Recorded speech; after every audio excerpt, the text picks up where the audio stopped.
Bonjour, on essaie de dissuader les gens d'aller voter. Invité de la matinale d'Europe 1, Alain Juppé est revenu sur les critiques formulées contre la primaire de la droite et du centre. En cause, l'ouverture du scrutin à tous les électeurs, et non pas seulement aux adhérents des Républicains. Une situation qui avantagerait le maire de Bordeaux, toujours en tête dans les sondages.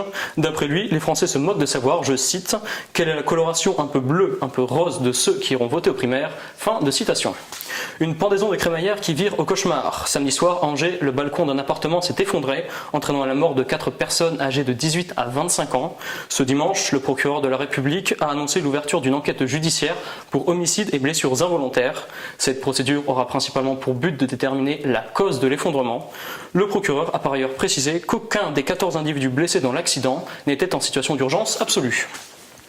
L'élection présidentielle américaine serait-elle truquée? C'est du moins ce qu'affirme Donald Trump, le candidat républicain, de plus en plus distancé dans les sondages, pointe du doigt l'attitude des médias, selon lui favorable à Hillary Clinton.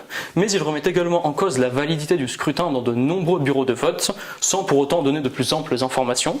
Des déclarations qui provoquent des divergences au sein même du parti républicain. Paul Ryan, président de la Chambre des représentants, a ainsi pris ses distances vis-à-vis de Trump.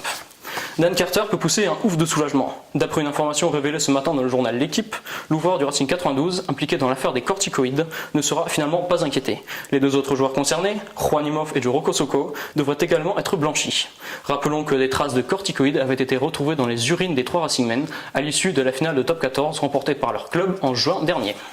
Enfin, direction la Grande-Bretagne, où un document administratif a provoqué, la semaine dernière, une vive polémique auprès de la population italophone.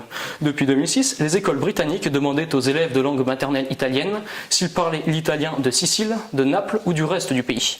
Cela n'a pas manqué de faire réagir nos voisins transalpins. Nous sommes unis depuis 1861, a ainsi rappelé Pasquale Terracciano, ambassadeur d'Italie à Londres.